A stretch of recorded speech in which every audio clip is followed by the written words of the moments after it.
Pemerintah tahun ini menaruh perhatian lebih terhadap pengemudi dan kurir online untuk menerima tunjangan hari raya. Presiden mengimbau pengusaha dan aplikator untuk memberikan THR secara tunai.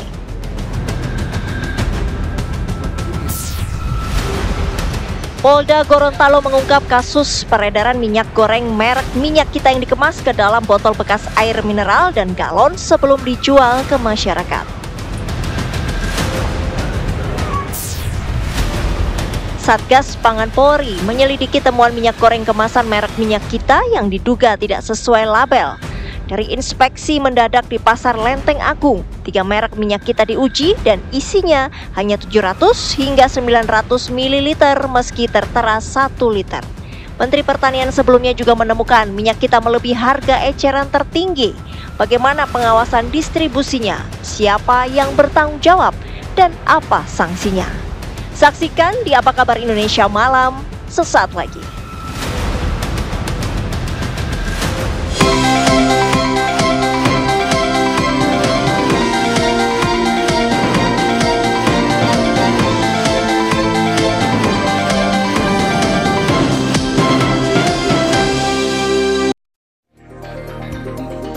Assalamualaikum warahmatullahi wabarakatuh. Selamat malam pemirsa dan juga selamat berbuka puasa untuk Anda yang saat ini berada di rumah. Selamat buka puasa, Vena. Selamat berbuka puasa untuk Anda pemirsa. Kami Apa Kabar Indonesia Malam sudah menyiapkan beragam informasi yang akan kami hadirkan untuk Anda malam hari ini. Betul, salah satunya kami akan hadirkan informasi dan juga dialognya di Apa Kabar Indonesia Malam. Seperti yang kita hadirkan tadi di awal Apa Kabar Indonesia Malam.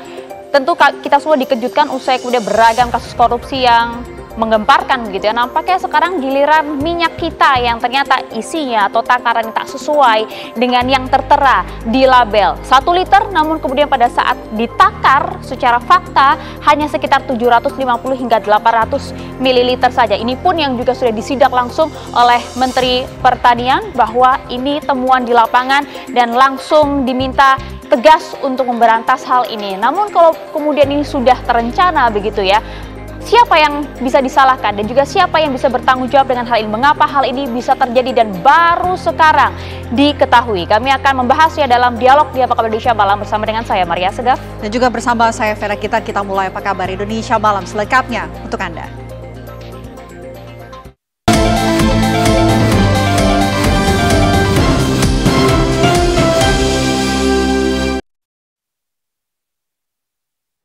Kami awali Apa Kabar Indonesia Malam pemirsa dengan buka puasa yang tak selamanya harus dengan menu makanan yang manis ya Ven ya. Ini di Jombang, Jawa Timur misalnya kuliner seafood justru jadi buruan warga untuk santap buka puasa. Kalau Anda lihat ini di sebuah rumah makan yang khusus memang menjual menu-menu seafood di wilayah Jombang, Jawa Timur, nyata jadi buruan warga untuk berbuka puasa. Berbagai olahan, sebut saja kepiting, kemudian kerang dengan saus pedas manis menjadi menu utama rumah makan ini. Tak hanya rasa masakannya ternyata yang lezat, namun rumah makan berkonsep taman ini memberikan suasana yang tentunya nyaman bagi para pengunjung. Rumah makan berkonsep suasana taman yang nyaman ini menambah kenikmatan di pengunjung menyantap hidangan seafood tersebut. Karena tak heran, rumah makan ini menjadi tempat favorit buka puasa bersama dengan keluarga, pasangan maupun juga rekan-rekan. Tak hanya warga lokal Jombang, pengunjung juga datang dari daerah lainnya.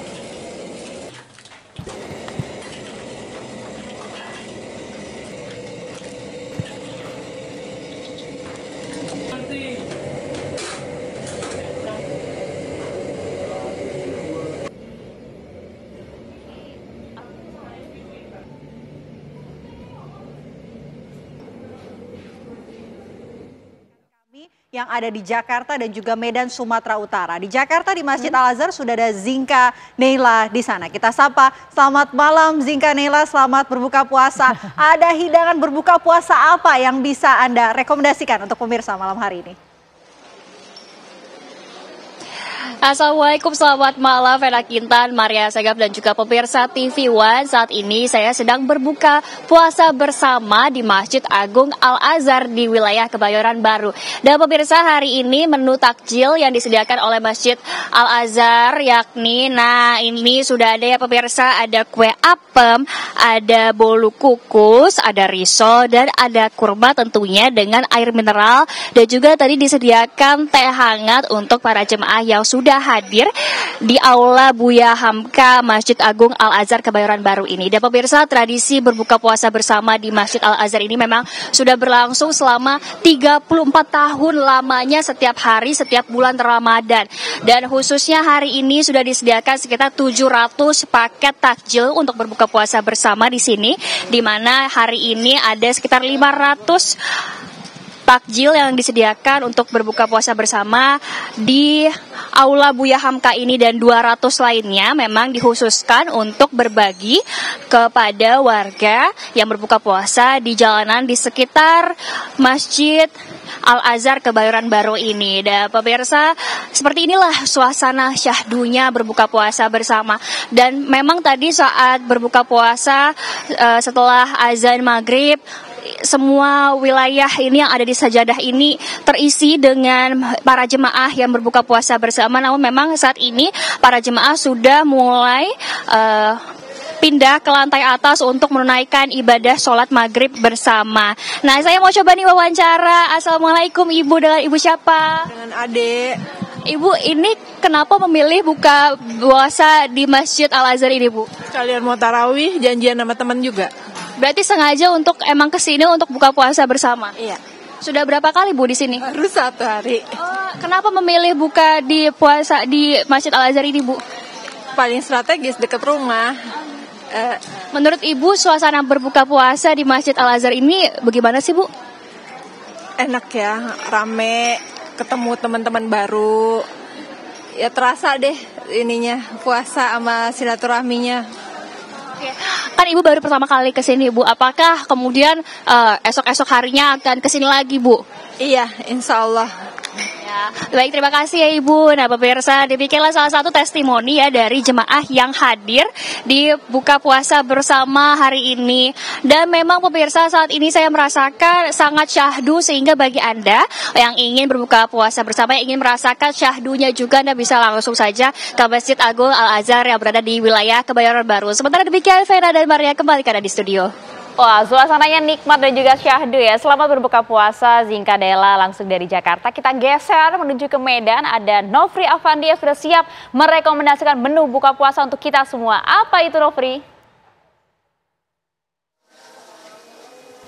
Ya, pergi ke pasar membeli coklat dimakan di akhir pekan. Aroma sedap makanan sungguh terasa lezat, semakin membuat rasa lapar semakin tidak tertahankan. Nah, Maria, Vena dan juga pemirsa, waktu berbuka puasa di Kota Medan ini masih sekitar 20 menit lagi. Nah, di sini saya akan merekomendasikan lokasi kuliner berbuka puasa yang memiliki konsep kuliner tradisional dengan konsep prasmanan yang berada di kawasan Gedung Johor, Kota Medan, yaitu Tenang Cafe. Nah, pemirsa bisa Anda lihat di sini ada kuliner bakar-bakaran seperti sate, kemudian ada ayam bakar, dan di sini pemirsa, saya akan ajak Anda untuk mengajak Anda melihat panganan yang disediakan dengan konsep prasmanan di sini, yang sangat sungguh menggugah selera saya dari tadi.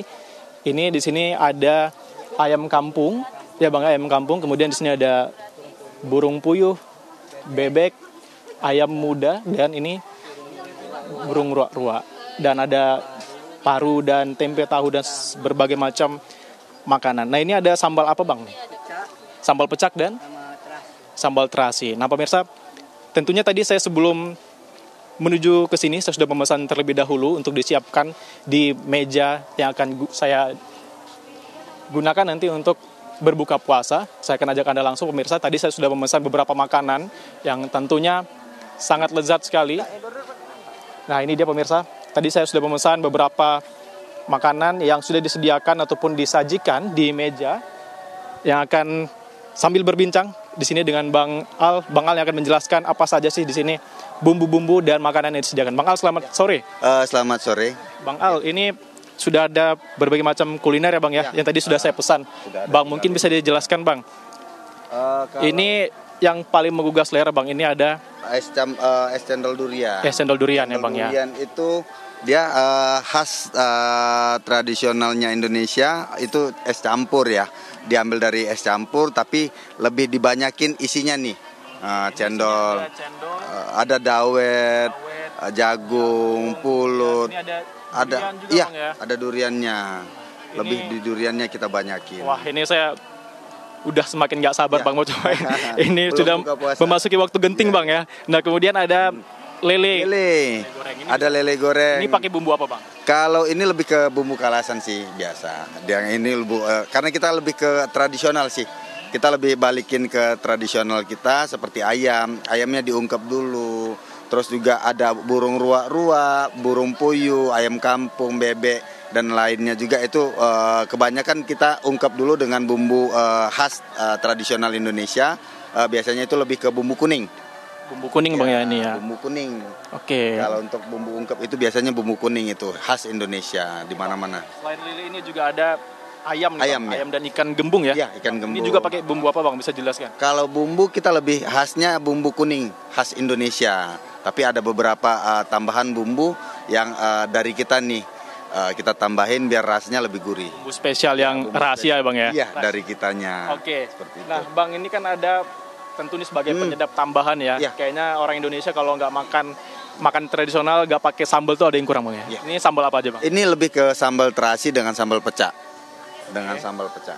Apa aja Bang campurannya nih Bang? Kalau campuran sih lebih ke kalau terasi pada umumnya, kalau pecah lebih ke aneka sambal, aneka cabai itu disiram dengan minyak panas dan ditambah dengan beberapa rempah lainnya. Dan ini ada juga tempe, tahu dan jeroan Bang ya. Oke, diungkep oke. dulu.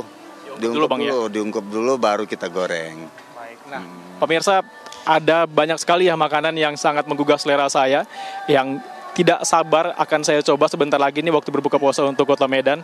Dan sambil menunggu pemirsa, saya akan mengobrol lagi dengan Bang Al nantinya, tapi saya kembalikan dulu ke Jakarta. Maria dan Vena. Kalau tadi Nofri sudah kasih pantun buat kita semua, saya mau balas pantun dari Wah, Nofri. cakep. Ini belum. Belum ya. Kalau pergi jangan lupa mandi. Cakep. Kalau sudah mandi, ayo pergi ke Ambarawa. Cakep. Terima kasih Nofri Afandi yang sudah bikin ngiler kita semua. Wih, Terima kasih Nofri Afandi langsung dari Medan, dan tadi sudah ada rekan kami Zinka Nela dari Jakarta. Oke, dari Medan Sumatera Utara pemirsa kita beralih, kita hadirkan informasi lainnya untuk Anda, di mana pemerintah tahun ini menaruh perhatian lebih terhadap pengemudi dan juga kurir online untuk menerima tunjangan hari raya. Ya, Presiden menghimbau para pengusaha dan aplikator untuk memberikan THR secara tunai.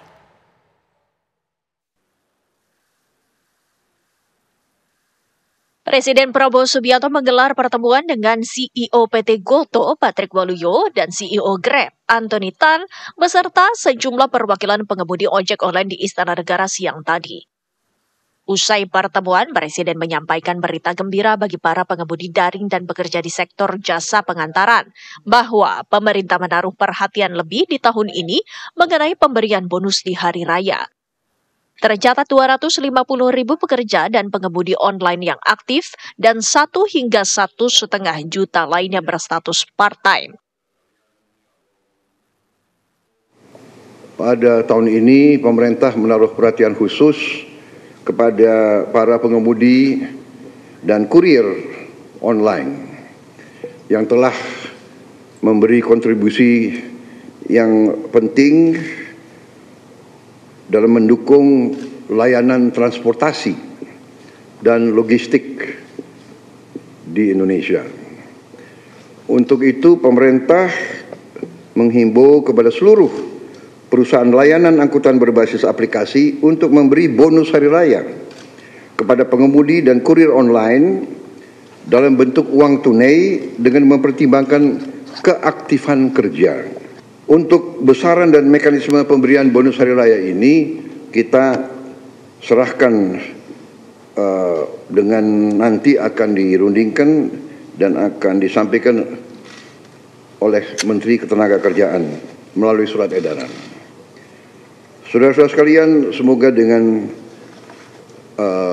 kebijakan ini para pekerja dan para pengemudi online dapat merasakan libur dan mudik dan Idul Fitri dalam keadaan yang baik. Presiden mengimbau aplikator dan pengusaha jasa online memberikan bonus secara tunai tahun ini. Sebagai tindak lanjut dari kesepakatan ini, pemerintah melalui Menteri Tenaga Kerja akan kembali bertemu dengan para pengusaha dan mengeluarkan surat edaran terkait pemberian bonus hari raya. Dari Jakarta, tim TV One mengabarkan. Ya, pemirsa, sedang heboh saat ini usai kemarin pada hari Sabtu Menteri Pertanian Andi Amran Sulaiman yang kemudian melakukan sidak di pasar dan menemukan fakta bahwa minyak kita kemasan botol yang kemudian isinya atau takarannya tak sesuai dengan yang tertera di label kemasan. Mengapa hal ini bisa terjadi? Jangan sampai kemudian masyarakat yang kembali menjadi korbannya. Siapa yang harus bertanggung jawab dan sampai kapan hal ini bisa diperbaiki? Kami akan ajak Anda berdiskusi usai jeda. Sesaat lagi di Apa Kabar Indonesia Malam.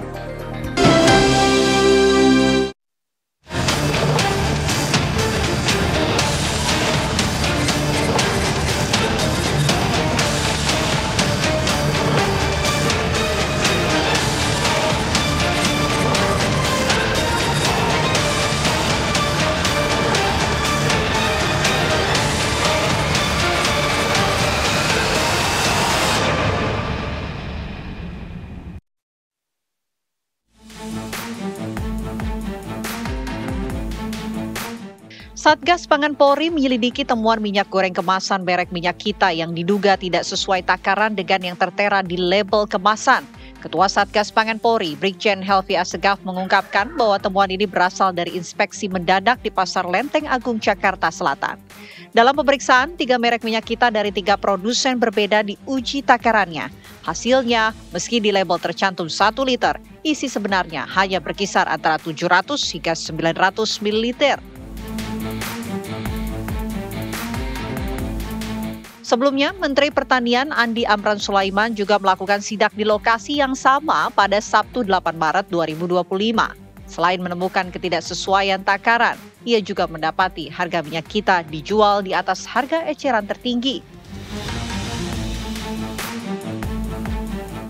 Lantas, mengapa minyak goreng ini bisa beredar dengan takaran yang tidak sesuai?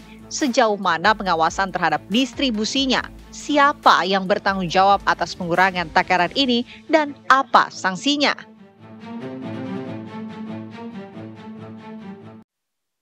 Yaitu fakta yang kemudian kita lihat di lapangan beberapa hari terakhir, bahkan juga Menteri Pertanian Andi Amran Sulaiman juga sempat melihat secara langsung dan juga mengecek di Pasar Lenteng Agung bahwa ternyata betul isi kemasan dari minyak kita yang tertera labelnya adalah 1 liter, ternyata usai diukur, usai ditakar, isinya hanya sekitar 750 hingga 800 ml. Kemana 200 ml lainnya? Itu pertanyaan publik karena itu bukan sedikit ya. Dan apakah kemudian ini memang sudah terencana sejak awal? Mengapa lagi-lagi masyarakat yang jadi korbannya? Seperti judul kita pada malam hari ini, zalim minyak kita menyunat takaran. Kami akan membahas hal ini bersama dengan sejumlah narasumber kami. Sudah hadir bersama dengan kami di Apa Kabar Indonesia Malam. Ada Pak Arianto Sutadi, penasihat ahli Kapolri. Selamat malam Pak Irjen. Selamat malam Mbak. Terima kasih sudah hadir bersama dengan kami.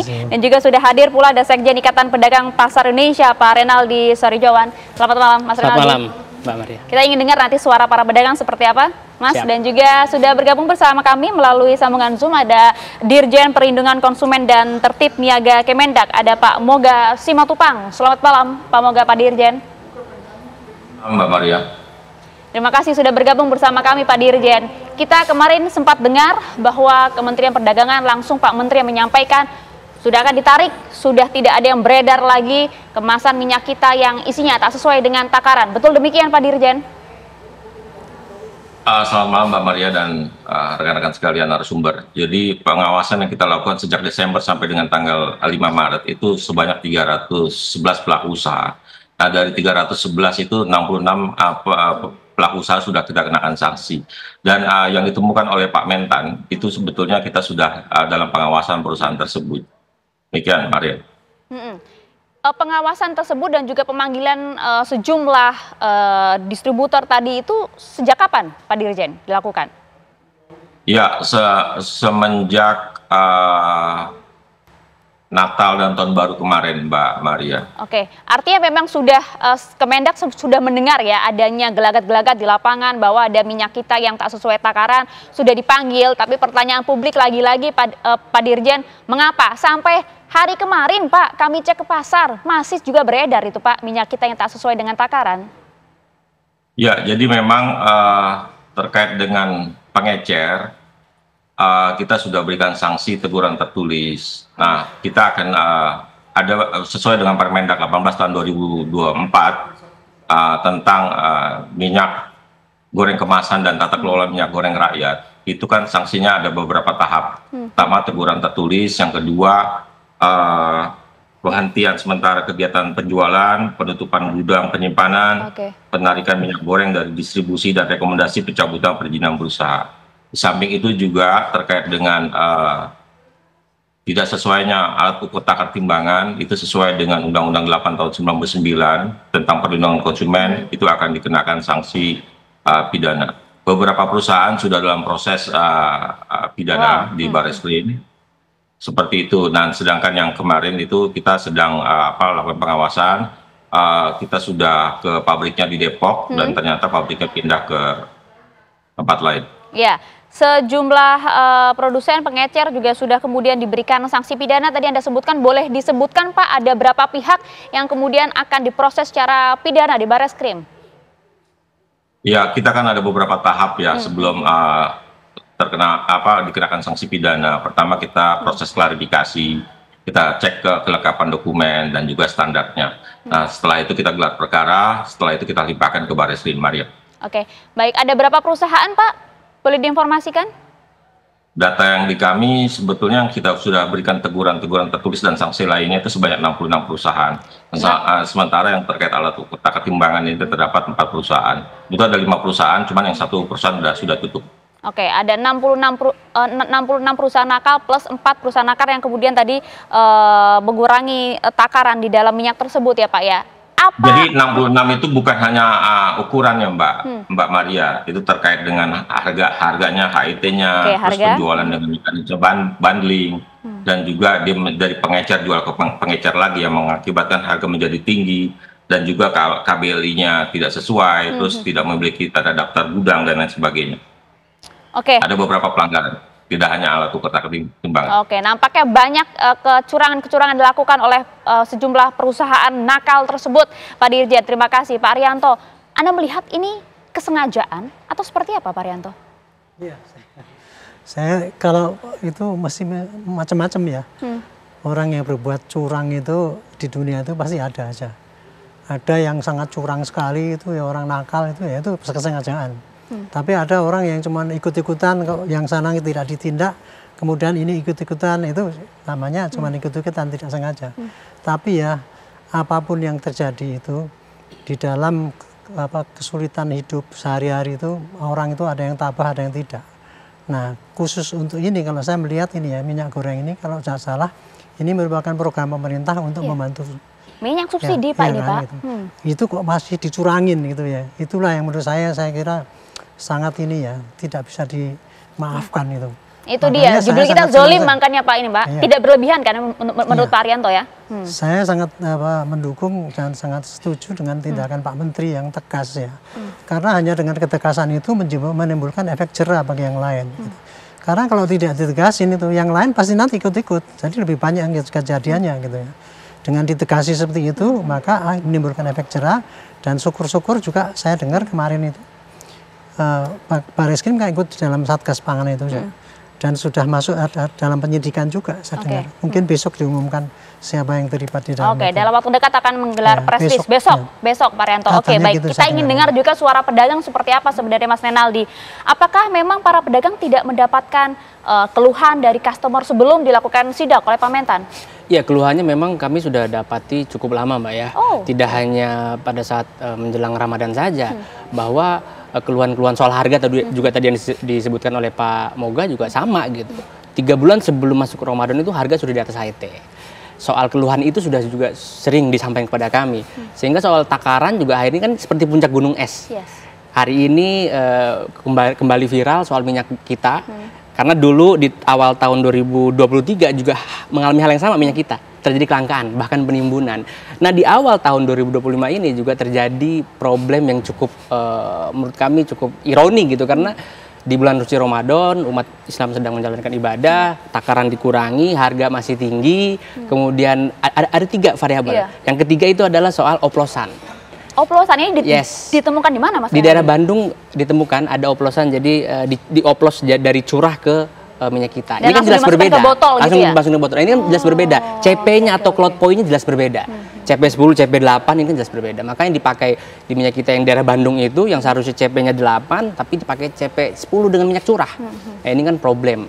Kalau lagi-lagi tidak hanya problem saja, sebenarnya korbannya kan tidak hanya masyarakat pembeli, tapi pedagang kan juga jadi korban. Omset yang menurun, kepercayaan para pembeli juga hilang. Ya, konsumen yang datang akhirnya berusaha menanyai gitu kan. Terjadilah interaksi antara penjual dan pembeli sehingga ada kecemasan masyarakat.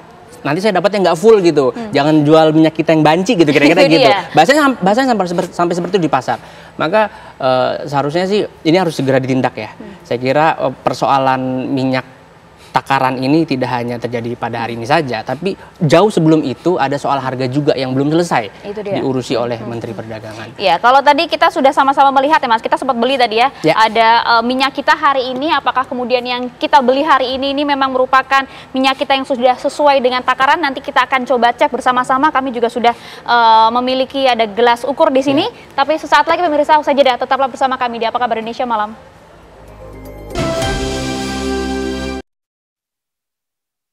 Ya, Anda kembali di Apa Kabar Indonesia Malam pemirsa. Kami coba mengajak Anda untuk melihat grafis yang sudah kami siapkan karena kita tahu betul karena beberapa hari ini memang isu mengenai minyak kita yang tak sesuai dengan takaran lagi-lagi ini masih terjadi bahkan hingga hari kemarin. Kita hari ini juga ingin melihat apakah sudah ditarik peredarannya oleh Kementerian Perdagangan. Kita hadirkan ini ada beberapa masalah terkait dengan minyak kita yang tadi juga sempat disampaikan oleh Pak Dirjen. Tidak hanya mengenai isi takarannya yang tak sesuai saja, tapi juga kemudian mengenai kemasan ulang di botol bekas. Wow, bagaimana kemudian dampaknya tentu besar bagi masyarakat. Kemudian juga maraknya yang dijual online, padahal Kemendak jelas-jelas melarang penjualan minyak goreng bersubsidi untuk rakyat ini dijual secara online maupun di e-commerce ya. Belum lagi adanya minyak kita yang dipalsukan dari minyak curah. Ini yang tadi juga sempat disuarakan oleh para pedagang terjadi di wilayah Bandung dan juga di wilayah Jawa Tengah. Dan terakhir ini juga ada minyak kita yang dijual bundling. Jadi Komisi Pengawas Persaingan Usaha menemukan pelanggaran ini di mana pedagang minyak kita ini menjual dalam bentuk metode bundling yang lagi-lagi ini adalah minyak bersubsidi, minyak untuk rakyat yang seharusnya memang tidak dijual secara bundling dan juga sudah ada aturan-aturan yang ada. Tadi langsung saja Mas Renaldi kita coba akan lihat ya, ini tadi kita sudah beli bersama-sama ya Mas ya. Ya. Ini boleh coba saya bantu Mas, saya perlihatkan dulu di kamera, boleh dibantu. Ini adalah minyak kita, di sini ada kecil sekali tertulis kalau saya kemudian boleh membacakan ada HET 15.700 per liter. Di sini ada kecil sekali di sini di bagian ujung kanan, di bagian kemasan ada 15.700 per liter. Sedangkan kalau saya cari pemirsa di bagian label ini tidak ada satupun kemudian yang menunjukkan tulisan begitu ya. Biasanya adalah isi bersih gitu ya atau neto sebesar 1 liter gitu. Tapi lagi-lagi di dalam label minyak kita kali ini tidak terlihat. Bahkan kalau kamera menyorot bahkan sampai tidak terlihat ya karena begitu kecil sekali tulisannya HET 15.700 per liter dan tidak ada satupun yang tertera di sini mengenai isi bersih. Jelas di sini diproduksi oleh PT Arta Eka Global Asia. Ini yang kemudian sempat ramai diperbincangkan di mana perusahaan yang kemudian dituding nakal ini ya mengakali kemasan yang tak sesuai dengan label yang tertera. Kita coba akan buka, silakan Mas Renaldi, monggo. Ini sudah ada gelas takar, masih disegel tadi Mas? Sudah. Masih disegel, sudah dibuka. Ini sudah tertera di sini ada mulai dari 100 mili, kemudian 300, 500 mili, kemudian dari 700 dan hingga 1 liter di bagian garis paling atas. Apakah ini kemudian sudah sesuai dengan takaran? Ini kalau bisa kamera menyorot, ini sekitar 800 mili lebih sedikit ya Mas ya? Ini kita baru beli hari ini loh Mas. Ya. Terus Mbak, ini memang ini fakta ya bahwa kemudian yang disampaikan oleh Menteri Perdagangan itu yang rupanya ditarik, seolah-olah ditarik gitu, ternyata masih beredar di mana-mana. Maka 3 perusahaan itu harus dicek suplainya kemana aja tuh Mbak. Tidak hanya terjadi di Jawa ternyata, di beberapa daerah juga mengalami hal yang sama, takarannya dikurangi. Maka suplai itu karena sudah terdistribusi dengan masif gitu, sehingga masyarakat yang akhirnya dirugikan. Nah tadi juga pedagang kan juga Mas, jelas. bantuan masyarakat jadi korban loh ini loh. Jelas bahwa tadi saya juga tidak setuju oleh Pak Mogas menyampaikan bahwa pengecer yang harus disidak gitu, bahwa pengecer seperti kami pedagang juga kami mendapatinya sudah seperti itu gitu. Satu karton kemudian kita nggak timbang lagi, kita langsung jual karena memang momentum kan. Ramadan kita percaya aja gitu. Karena ini subsidi pasti tidak akan ada persoalan. Maka yang paling penting sebenarnya ini perlu ada evaluasi sih di rantai pasoknya. Baik itu dari produsen ke D1, D1 ke D2, D2 ke pengecer. Ini harus ada evaluasi. Saya kira kalau Kementerian Perdagangan fokus terhadap ini bisa selesai persoalannya. Oke, mungkin langsung ditanggapi Pak Moga, silakan. Ternyata hingga hari ini kami membeli minyak kita kemasan botol masih ditemukan Pak, tak sesuai dengan takarannya. Hilang sekitar 200 mili. Pak Moga. Baik, makasih Mbak Maria. Jadi betul yang disampaikan tadi dari pedagang pasar. Memang kalau kami melakukan pengawasan, harganya itu selalu normal Mbak Maria, sesuai HIT di pengecer 15.700, dan yang dijual itu sesuai dengan label. Nah, namun kadang pedagang itu suka menyimpan minyak kita dengan versi yang ukurannya kurang. Dan ini pedagang tingkat pengecer maksud Anda Pak Moga, mohon maaf? Ya, seperti itu. Dan kami selama ini tidak pernah kenakan sanksi pidana. Dari pengecer inilah kami akan men-tracing ke atas, Mbak Maria. Perlu saya sampaikan di sini bahwa minyak kita merupakan program minyak goreng rakyat yang merupakan hasil kewajiban pasok domestik atau domestic market obligation yang diberikan kepada pelaku usaha yang berorientasi ekspor.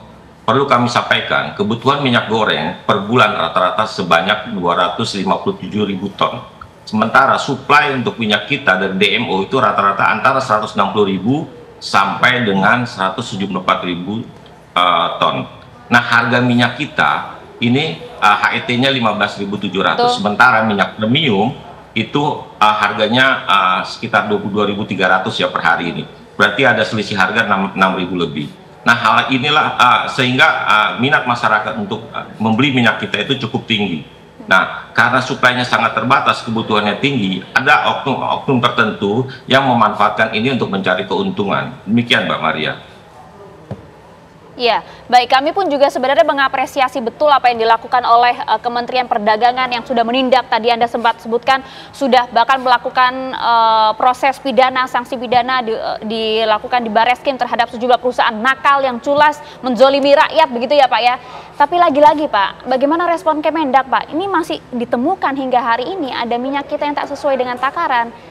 Publik jadinya khawatir sampai saat ini Pak Dirjen. Baik Mbak Maria, kami perlu dukungan peran serta masyarakat. Kita juga sudah melakukan pertemuan dengan berbagai pihak, termasuk dengan dinas perdagangan dinas yang menangani perdagangan provinsi, kabupaten, kota, kemudian ke produsen, distributor 1, distributor 2, juga pengecer yang terdaftar dalam SIMIRA. Kami juga sudah di Dirjen Perdagangan Dalam Negeri sudah mengeluarkan surat edaran. Bila mana ada pelanggaran, itu akan dikenakan sanksi dan wajib memasang spanduk. Spanduk terkait dengan HET minyak kita dan sanksinya.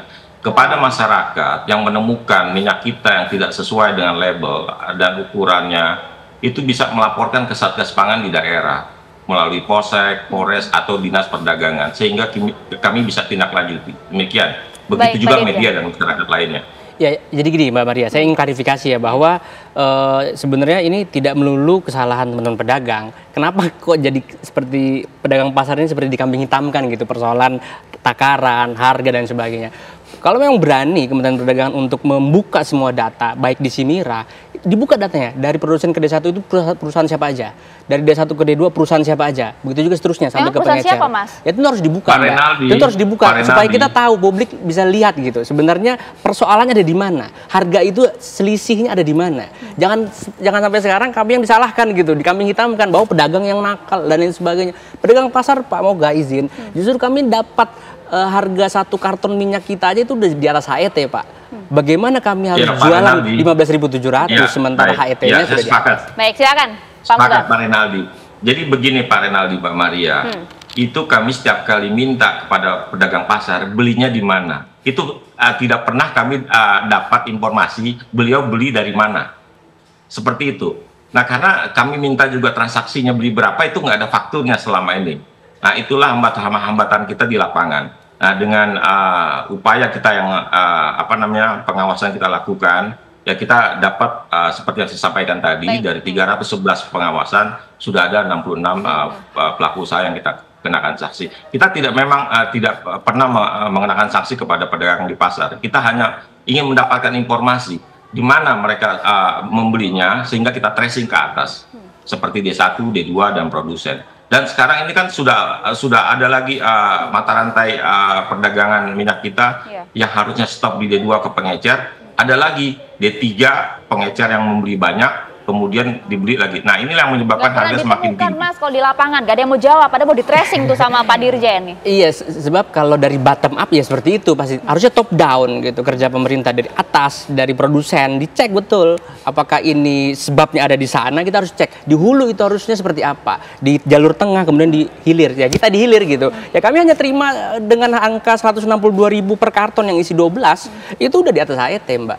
Maka kalau kita dibilang nggak pernah melapor pedagang, Mas. Ya kita dapatnya dari tentu dari agen setempat dong yang ada di pasar gitu kan.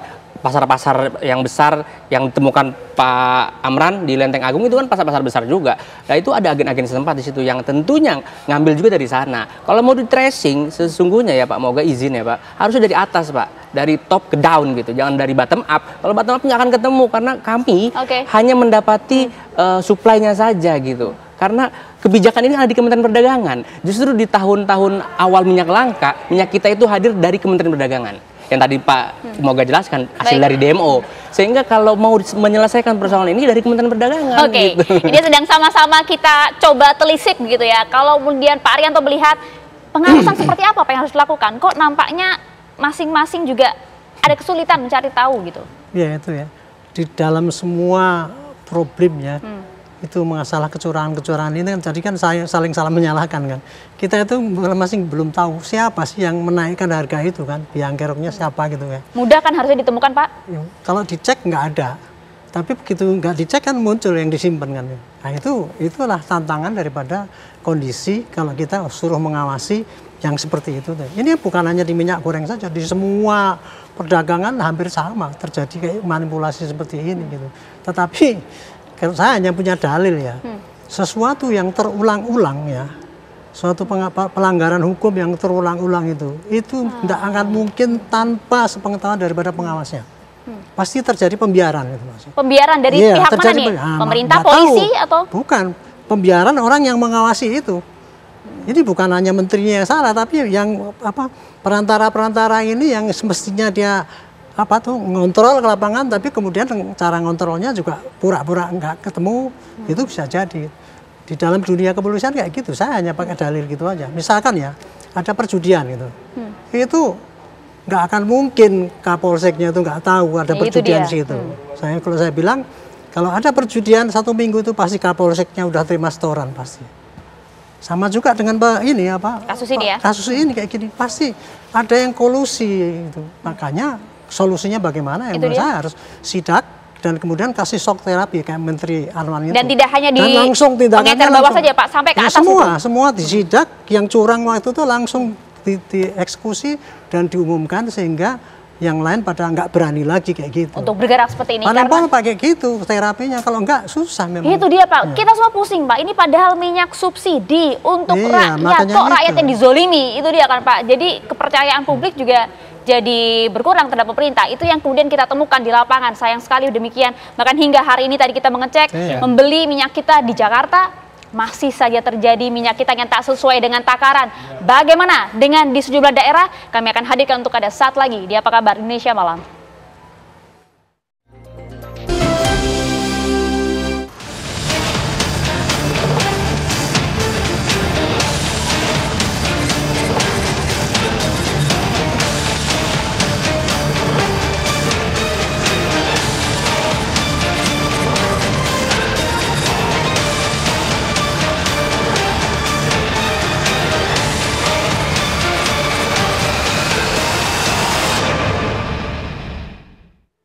Ya, Anda kembali di Apa Kabar Indonesia Malam, pemirsa. Kalau tadi kita sudah mengecek bersama-sama, kita baru membeli minyak kita hari ini dan ternyata lagi-lagi kita masih menemukan minyak kita yang tak sesuai dengan takaran. Kami ingin mengajak Anda untuk melihat di sejumlah daerah bagaimana, karena kita tahu bersama bahwa minyak kita ini sekali lagi merupakan upaya dari pemerintah dalam mendistribusikan minyak goreng hasil dari alokasi pasar dalam negeri atau DMO melalui sebuah kemasan botol dalam ini maupun juga kemasan pouch, kemasan plastik begitu ya, agar masyarakat bisa membeli minyak goreng dengan harga yang lebih terjangkau. Namun mengapa minyak yang kemudian sejatinya untuk rakyat ini masih saja dizolimi? Kita coba akan ajak Anda untuk melihat di wilayah lain, di Makassar. Kita ingin melihat bagaimanakah kemudian kondisi minyak kita di sana, apakah sudah sesuai dengan takaran yang tertera di label atau kita masih menemukan ini ada minyak kita yang tak sesuai dengan takaran di sana.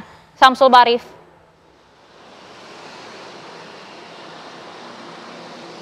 Ya, Maria dan pemirsa, benar sekali seperti Maria sampaikan bahwa belakangan ini minyak kita yang sebenarnya menjadi solusi bagi warga masyarakat untuk mendapatkan minyak dengan harga terjangkau justru malah dicurangi dengan adanya temuan kapasitas dari minyak kita ini yang seharusnya 1 liter berkurang menjadi 750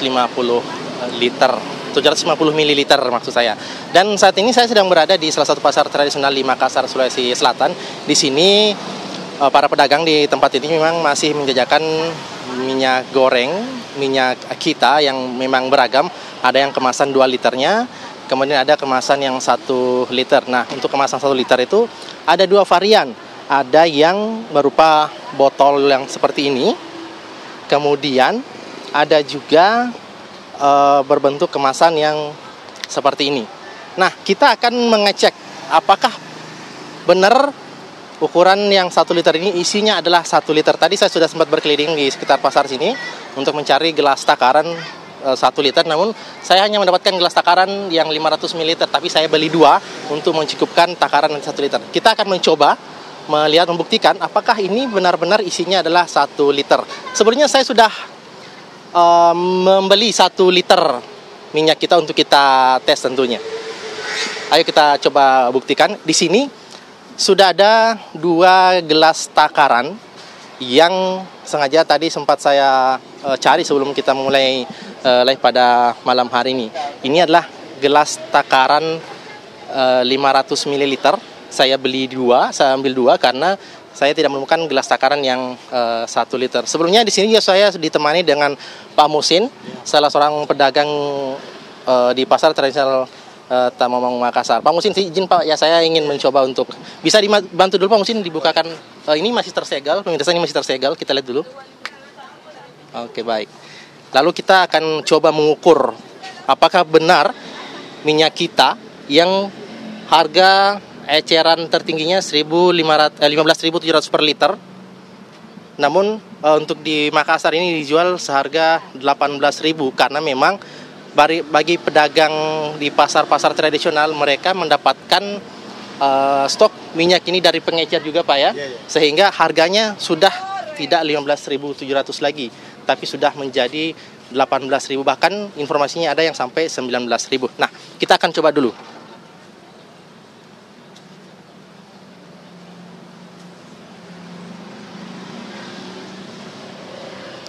Ya, ini setengah liter atau 500 ml.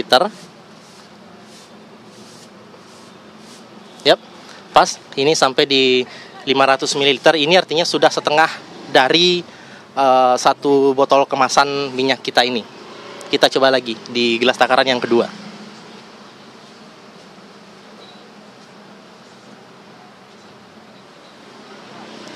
Kita lihat apakah ini juga 500 ml atau setengah liternya.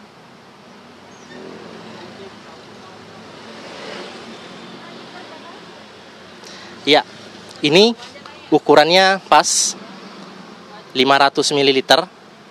500 ml artinya benar dalam 1 botol minyak kita yang seperti ini itu benar adalah isinya 1 liter minyak goreng. Namun memang sebelumnya menurut informasi yang saya peroleh tadi dari Pak Musin bahwa sebelumnya memang pernah Pak ya mendapatkan minyak kita yang isinya tidak 1 liter Pak ya? Iya, 1 kali pernah dapat tapi habis tidak pernah mengambil lagi. Jadi saya pembeli juga enggak pernah protes. Baru saya tahu bahwa isinya tidak cukup. Jadi saya ambil yang lain yang cukup. Iya. Memang Pak, maaf, kalau dulu itu yang 750 ml itu kemasannya seperti apa, Pak? Kemasannya begini, cuma kurus botolnya. Baru lembek dia punya plastik. Ya, kurus. Beda memang beda. Iya. Dari kemasannya sudah beda. Dari kemasan sudah beda, baru tidak penuh begini. Kalau harganya kemarin? Beda juga sedikit, tipis. Itu berapa? Itu 16,5, sedangkan yang biasa 17. Oh gitu Pak ya? Iya. Jadi 500 rupiah Pak ya? Iya. Baik. Setelah itu sudah berapa lama Pak?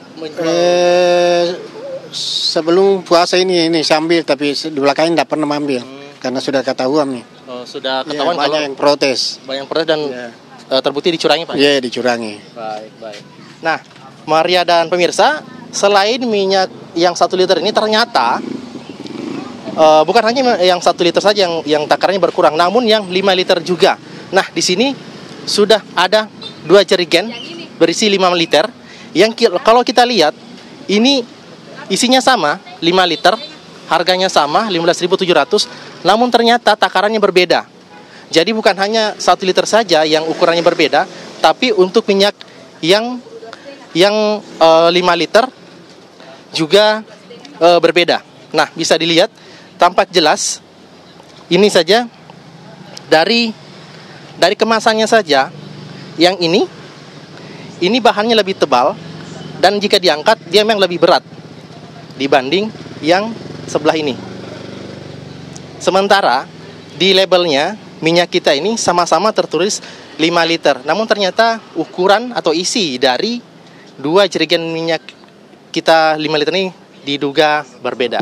Baik, itu dulu Maria dan pemirsa, informasi yang saya sampaikan terkait dengan ukuran minyak kita di Makassar, Sulawesi Selatan. Saya kembalikan ke Anda di Ya, menarik Jakarta. juga kalau kita lihat ternyata Anda menemukan fakta minyak kita dengan ukuran jerigen 5 liter juga ada yang berbeda isinya. Kalau Anda lihat di sana, apakah juga distributor atau produsennya berbeda dari 2 jerigen tersebut? Anda bisa cek, Samsul? Baik. Tentunya saya akan menanyakan langsung kepada Pak Muhsin. Pak Muhsin, untuk produsen atau supplier dari minyak goreng yang 5 liter ini dengan minyak goreng yang 1 liter ini, apakah suppliernya sama Pak? Atau berbeda? Berbeda, kayak saya ambil di toko, cuma ambil di toko, bukan orang anu. Memang ada yang bilang tidak cukup, ada juga ambil beda harga juga. Ini harganya 1 karton 345, sedangkan ini 320. Bedanya harga. Beda. Harganya yang beda Pak ya? Beda harganya juga. Cuma itu tidak nak kasih tahu, bilang isinya 5 liter. Tulisannya 5 liter, cuma diambil sampai di sini kita liter tidak cukup. Cuma sekitar 4 liter. Jadi harganya memang beda. Ya, beda tipis. Beda harga, namun takaran yang tertulis dalam label ini sama-sama 5 liter Pak ya. Setelah dibuktikan juga ternyata hanya 4 liter lebih Pak ya. Baik, seperti itu Maria. Ternyata memang selain harga yang berbeda juga isi dari 2 kemasan minyak 5 liter ini ternyata berbeda. Yang satunya adalah 5 liter dan satunya hanya 4 liter lebih. Dan tentunya seperti yang sampaikan tadi bahwa minyak goreng ini didapatkan dari toko memang sebenarnya sudah diinformasikan dengan kondisi harga yang berbeda. Itu Maria. Ya, baik. Terima kasih laporan lengkap dari Samsul Ma'arif langsung dari Makassar, Sulawesi Selatan. Ternyata ditemukan juga fakta baru di minyak kita ukuran jerigen atau 5 liter juga ada yang tak sesuai dengan takaran. Informasi terbaru kan juga kita simak bersama bahwa polisi sempat menyita minyak kita buatan 3 produsen yang jumlah volumenya tak sesuai dengan takaran. Kami akan lanjutkan perbincangan kita, tapi sesaat lagi ya, tetap bersama kami di Apa Kabar Indonesia Malam. Ya, dan kembali di Apa Kabar Indonesia Malam, pemirsa, memang ada sekitar 80-an produsen dan juga lebih dari 300-an distributor yang tergabung dalam proyek minyak kita ini. Tentu tadi kita dapati, memang ada perusahaan-perusahaan baik itu produsen maupun distributor yang culas, yang zolim begitu ya terhadap rakyat. Tapi ada juga kok perusahaan-perusahaan yang memang berada pada jalurnya, sudah memberikan minyak kita dengan sesuai dengan takaran dan juga label yang tertera di takaran tersebut. Tapi kita ingin lihat Pak, pengawasan seperti apa ini Pak Arianto. Kalau Anda lihat, nampaknya tidak hanya dari pemerintah yang mengecek dari atas ke bawah, bawah ke atas, tapi juga nampaknya para pedagang juga harus bisa menyalurkan apa yang ditemukan di lapangan Pak Arianto. Menurut saya pengawasan itu tidak bisa dari atas ke bawah. Tapi semua yang harus mengawasi ya, masyarakat baik konsumen maupun para penyalur ini juga ikut melaporkan apabila terjadi manipulasi ataupun kecurangan-kecurangan yang dilakukan oleh para perantara itu tadi. Jadi kalau saran saya yang mengatasi ini kita harusnya out force. Bukan hanya pemerintah yang dituntut, tapi juga semua pedagang pelaksana di lapangan itu ikut. Tapi syaratnya adalah laporan itu ditindaklanjuti betul-betul oleh Satgas Pangan ini, ditunjukkan gitu, sehingga ada shock terapi. Oh ternyata ini memang kalau dilaporkan dan ditindak, dan kemudian yang curang langsung ditindak tegas. Saya kira itu salah satu contoh ya. Oke, salah satu saran. Di lapangan gimana implementasinya? Jalur komunikasi dari pedagang untuk melapor ke Satgas itu ada nggak, Mas? Ya tentu jelas ada Mbak. Di tahun 2023 awal kita laporkan soal penimbunan terjadi. Dan kami bekerjasama dengan BIK Mabes Polri tentunya. Suplai data yang kami berikan kepada Mabes Polri kita sampaikan. Kita jelaskan bahwa ini begini, sekian perusahaan yang berusaha untuk menimbun di awal tahun 2023. Dan ditindak tentunya. Dan hari ini kami tentu IKAPI siap gitu untuk memberikan data, fakta yang terjadi di lapangan yang nanti bersama Kementerian Perdagangan tentunya, bersama kepolisian kita akan laporkan hasil temuan kami, hasil investigasi kami di daerah. Di daerah terkait dengan minyak kita ini ya, dan sudah ada lengkap datanya ya? Ya. Oke, Pak Dirjen, kalau kemudian melihat nanti ke depan apa yang akan dilakukan oleh Kementerian Perdagangan, Pak? Ya, jadi kami ralat dulu ya Mbak Maria, yang dimaksud minyak kita itu bukan minyak subsidi, tapi minyak kompensasi terhadap pelaku usaha yang ingin melakukan ekspor. Kalau kita flashback ke belakang, itu minyak kita itu mulai berlaku pada era Pak Julhas ya, awal-awal kepemimpinan beliau di Kementerian Perdagangan. Nah, dulu kenapa dibuat DMO? Karena memang harga CPO tinggi, sehingga produsen tidak ada yang memasok untuk minyak goreng. Mereka ingin menjual semua. Maka ditetapkanlah DPO dan DMO pada saat itu. Nah, pada saat awal mula diberlakukan DMO, minyak kita itu banyak sekali, melimpah. Karena para eksportir ingin mendapatkan hak ekspor. Namun untuk hari ini aja stok hak ekspor itu ada sebesar 4,42 juta ton. Wow. 4,42 juta ton. Jadi memang mereka masih menahan untuk menyalurkan DMO-nya. Nah, hal inilah yang dimanfaatkan oleh pelaku usaha. Namun demikian minggu lalu Pak Mendak dan Pak Menko Pangan sudah berkoordinasi dengan para produsen dalam rangka bulan Ramadan dan juga Idul Fitri meminta untuk memasok double. Dan ke depan kami mohon kepada masyarakat, bila mana ditemukan ada minyak kita yang tidak sesuai dengan apa yang dijanjikan dalam label, langsung aja laporkan ke Satgas Pangan.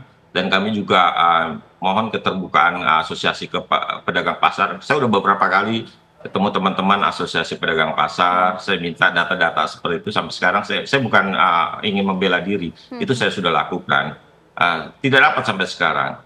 Nah, jadi kerjasama semua pihak ini sangat diperlukan, dan kami ke depan akan terus bekerja sama dengan Barreskrim dan tentunya media dan pihak-pihak terkait guna menjaga kecukupan dan stabilisasi harga minyak kita dan bahan pokok lainnya. Perlu kami sampaikan Mbak Maria, saat ini menjelang Hari Raya Idul Fitri tidak hanya minyak kita, hampir semua komoditas pangan mengalami kenaikan.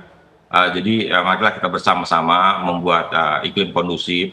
Ya, memang selama ini pengawasan yang kita lakukan kita tidak ekspos Mbak Maria. Karena kalau kita ekspos itu pelakunya langsung menghilang dan tidak juga ada keterbukaan dari stakeholder kita untuk memberikan informasi dalam rangka pengawasan. Demikian Mbak Mari. Ya, Mas Renaldi sih sudah siap ya Mas memberikan data kerjasama dengan Kemendak ya? Betul, tentu jelas bahwa kami akan seperti yang tadi saya jelaskan, penindakan minyak goreng ini kami sudah amati sejak 5 tahun terakhir lah. Bahkan sejak berdirinya minyak kita gitu. Nah, maka saya tunggu Pak. Saya tunggu waktu Dirjen Perdagangan Dalam Negeri Pak. Sampai sekarang belum dapat datanya Pak. Itu dia langsung diserahkan biar langsung ditindak. Siap. Oke, Mendak. Mas Rian Adli. Baik, terima kasih banyak Pak Dirjen waktu ya bersama kami di Apa Indonesia Malam. Makasih juga Pak Rianto, Mas Rian Adli, terima kasih. Kita ingin lihat tentu esok hari Polri rencananya akan melakukan press release terkait dengan kasus minyak kita dengan kemudian melakukan sanksi pidana begitu ya terhadap sejumlah produsen maupun juga distributor. Kita ingin betul-betul bahwa apa yang kemudian dilakukan untuk rakyat betul-betul manfaatnya juga dirasakan oleh rakyat. Kami akan kembali usai jeda pemirsa dengan informasi sidang lanjutan kasus penembakan bos rental mobil Ilyas di res area KM45 Tol Tangerang Merak kembali digelar hari ini di Pengadilan Militer 208 Jakarta. Informasi selengkapnya sesaat lagi usai jeda. Pemirsa, Presiden Prabowo Subianto tak sungkan memuji Joko Widodo. Prabowo bahkan meminta agar Jokowi diundang dalam setiap acara peresmian proyek yang diwariskan oleh pemerintah sebelumnya. Sikap Prabowo yang enggan berjarak dengan Jokowi memantik spekulasi sekadar balas budi atau ada imbal balik yang dinanti.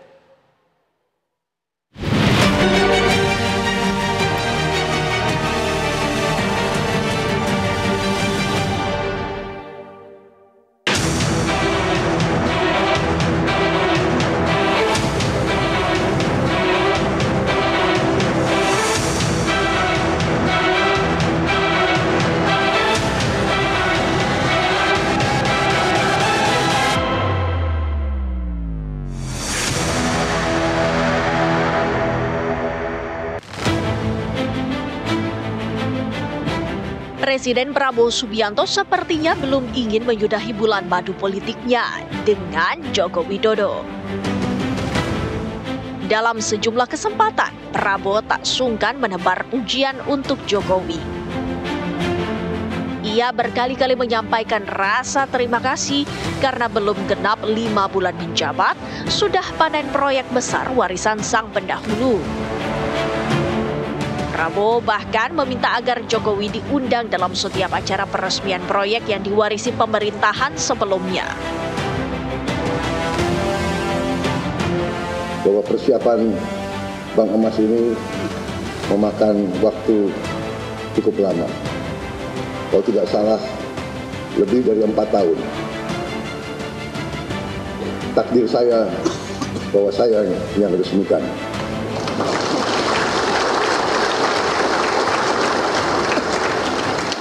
Sekali lagi saya harus ucapkan terima kasih Pak Jokowi.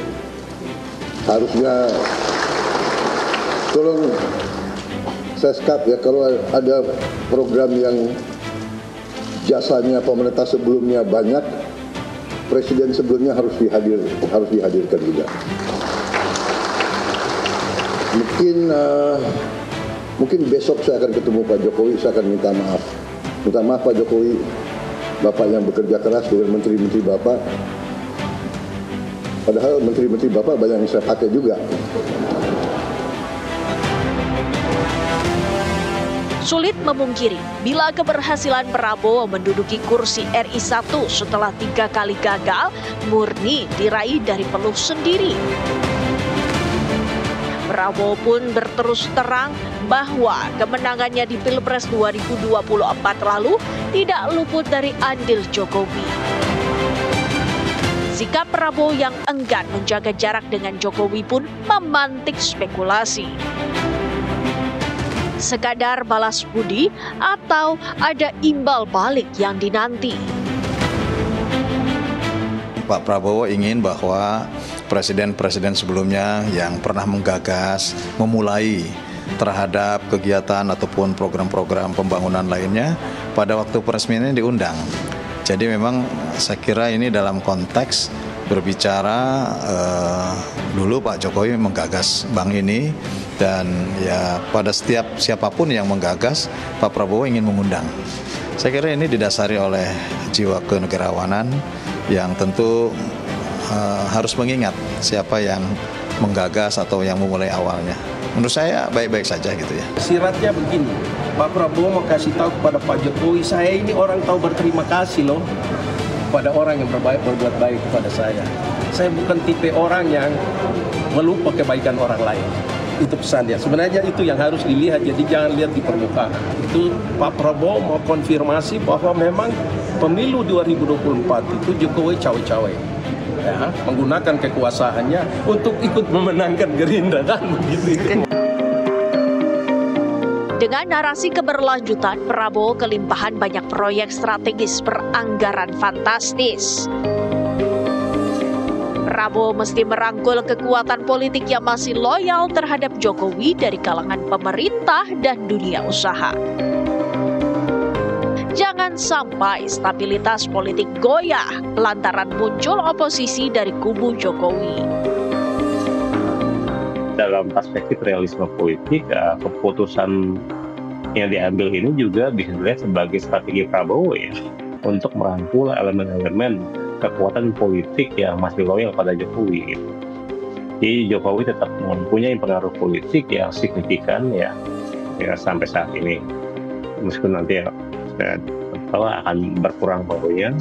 Jadi dia masih punya pengaruh politik, baik melalui bekas Projo dulu ya, ataupun jaringan-jaringan kekuatan di pemerintahan dan juga di dunia usaha. Jadi dengan melibatkan Jokowi dalam proyek-proyek strategis, saya kira Prabowo bisa menjaga stabilitas politik dan juga menghindari kemungkinan oposisi dari kubu Jokowi. Tapi politikus Partai Gerindra, Dhanil Ansar Simanjuntak, menampik bila kemesraan Prabowo dan Jokowi semata-mata urusan politik praktis. Prabowo sejatinya ingin melanjutkan kebaikan-kebaikan yang telah dimulai oleh pemerintahan sebelumnya. Prabowo ingin mematahkan tradisi presiden-presiden sebelumnya yang terbiasa tidak bertegur sapa dengan para pendahulunya. Maka tak heran bila dalam sejumlah kesempatan publik disuguhkan pemandangan keakraban Prabowo bersama Jokowi dan Presiden ke-6 Republik Indonesia Susilo Bambang Yudhoyono. Saat retret kepala daerah di Magelang, Jawa Tengah, ketiganya berkaraoke bersama. Lalu pada peluncuran Danantara, Jokowi dan SBY juga hadir mendampingi Prabowo. Meski Megawati tak hadir dalam dua kesempatan itu, tapi Dhanil bilang hubungan Prabowo dengan seluruh presiden sebelumnya baik-baik saja. Hubungan Pak Prabowo dengan mantan Presiden Jokowi baik sekali, solid.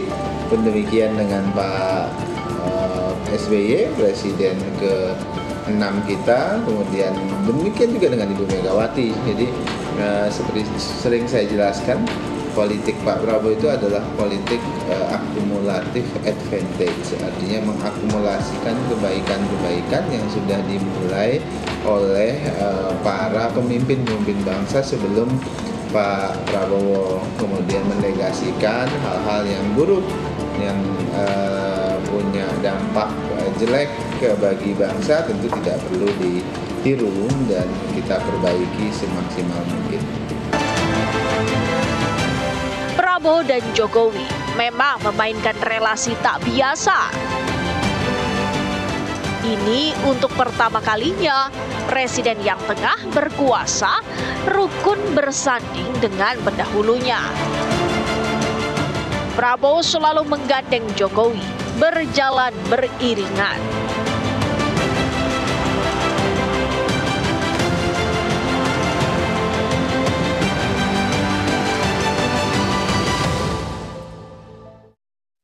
Sidang lanjutan kasus penembakan bos rental mobil Ilyas di res area kilometer 45 Tol Tangerang Merak kembali digelar pada hari ini di Pengadilan Militer 208 Jakarta. Ketiga terdakwa yaitu kelas 1 Kepala Bambang Apriatmojo, Sersan 1 Akbar Adli, dan Sersan 1 Drafsin Hermawan dituntut diberhentikan dari kedinasan militer TNI Angkatan Laut dan membayar restitusi atau ganti rugi kepada keluarga korban. Tuntutan tersebut pemirsa dibacakan auditor militer atau penuntut umum dalam sidang di Pengadilan Militer 208 Jakarta Timur. Auditor militer juga menuntut ketiga terdakwa dengan penadahan. Sementara untuk terdakwa Kasih Kepala Bambang Apriatmojo dan Sertu Akbar Aidil dituntut melakukan pembunuhan berencana. Auditor militer memohon Bambang dan Akbar dituntut penjara seumur hidup selain pidana tambahan dipecat dari TNI Angkatan Laut. Kemarin saudara Ilyas Abdurrahman masuk dalam poin dengan mengenali dadanya dan kasus penembakan bos rental bernama Ilyas Abdurrahman oleh oknum TNI terjadi di res area tol Tangerang Merak pada 2 Januari 2025 lalu. Anak korban menyebut pelaku menembak ayahnya layaknya seorang mafia Italia.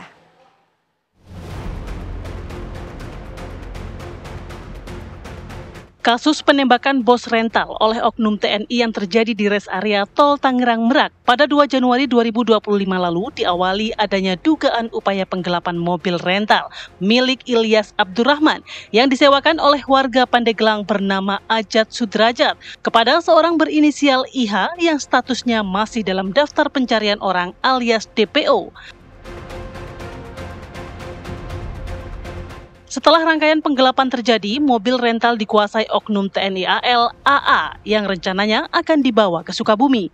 Saat itulah Ilyas beserta anaknya mengetahui 2 dari 3 GPS yang dipasang di mobil sudah tidak berfungsi. Ilyas dan anaknya pun melacak keberadaan mobil tersebut dan menemukannya di daerah Pandeglang hingga mobil berpindah tempat ke kilometer 45 tol Tangerang Merak. Anak dari bos rental, Agam, sempat melapor ke Polsek Cinangka atas dugaan penggelapan mobil tersebut, namun tidak mendapat respon sesuai harapan. Di res area tol Tangerang Merak kilometer 45, upaya pengambil alihan mobil pun terjadi. Pemilik rental Ilyas Abdurrahman menerima tembakan dari kelasi kepala Bambang Apri Atmojo di dada dan bahu yang mengakibatkan bos rental tersebut meninggal dunia. Tim TV One mengabarkan. Kita ke informasi lainnya, pemirsa. Hakim Tunggal Pra-Peradilan Hasto Kristianto Afrizal Hadi memutuskan jika permohonan pra-peradilan Sekjen PDI Perjuangan ini dinyatakan gugur. Pertimbangan hakim adalah dikarenakan perkara pokok yang menjerat Hasto sudah dilimpahkan ke Pengadilan Negeri Tindak Pidana Korupsi atau Tipikor oleh Komisi Pemberantasan Korupsi. Hakim Afrizal juga mengacu pada surat edaran Mahkamah Agung nomor 5 tahun 2021 yang menyatakan pemeriksaan pra-peradilan gugur jika berkas perkara tindak pidana telah dilimpahkan ke pengadilan. Dengan adanya putusan ini, sidang permohonan pra-peradilan Hasto berkaitan dengan perintakan penyidikan yang direncanakan Jumat besok berpotensi gugur.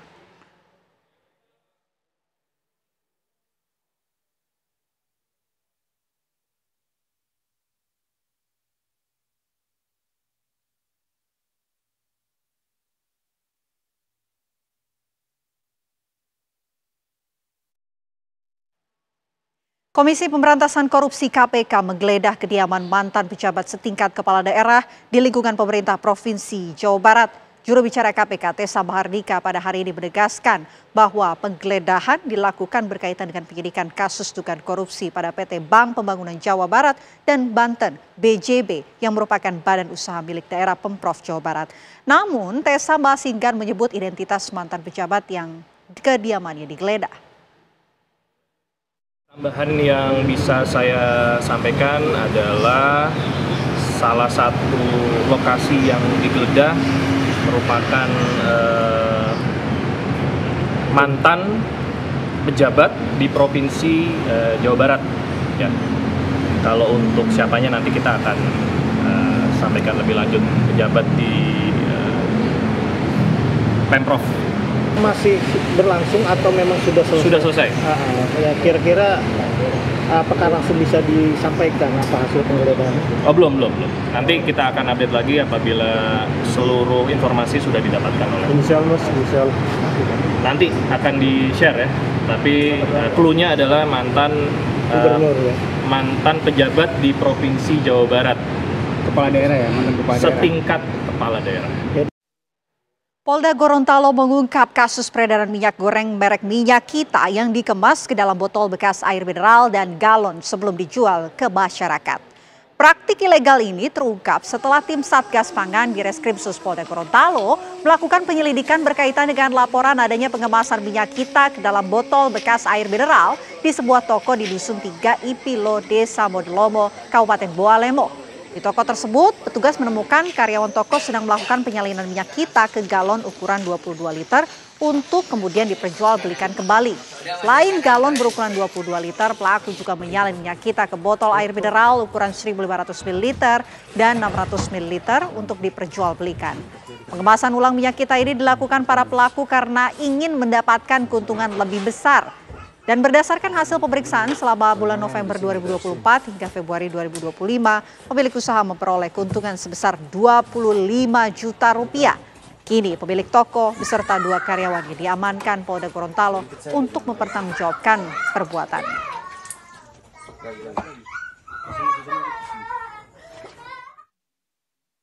Sejak bulan November tahun 2024, ya.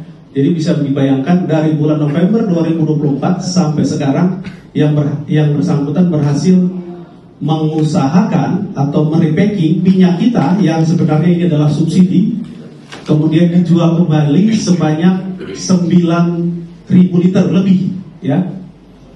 Kemudian dari 9.000 liter yang dijualkan, ya, itu didapat keuntungan kurang lebih 25 sampai 30 juta. Pemirsa, memasuki hari kelima pembongkaran yang dilakukan, kami hadirkan informasi lainnya untuk Anda. Pemirsa, ini memasuki hari kelima pembongkaran kawasan wisata di Puncak. Sekitar 15 kendaraan alat berat ini kemudian dikerahkan untuk mempercepat proses pembongkaran. Sudah lebih dari 5 bangunan HIBSC dirobohkan hingga hari ini. Terutama bangunan-bangunan yang berukuran besar dan juga bangunan didominasi besi dan baja berukuran besar. Tak heran proses pembongkaran ini memakan waktu cukup lama. Pembongkaran ini sendiri dilakukan setelah ditemukan pelanggaran izin penggunaan lahan oleh Gubernur Jawa Barat, Deddy Mulyadi. Gubernur menyatakan jika pengelola HIBSC Fantasy Park yang juga masih merupakan anak perusahaan Badan Usaha Milik Daerah Jawa Barat ini hanya memiliki izin untuk lahan seluas 4.800 meter persegi. Namun kenyataannya area yang digunakan mencapai 15.000 meter persegi. Diduga keberadaan taman wisata ini memberi kontribusi tersendiri.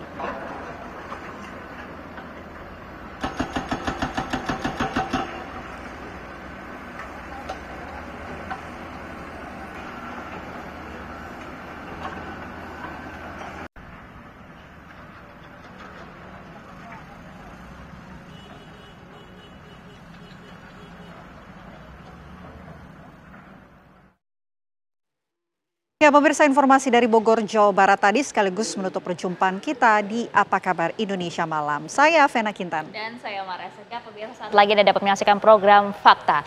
Kami berdua pamit. Terima kasih. Sampai jumpa. Sampai jumpa.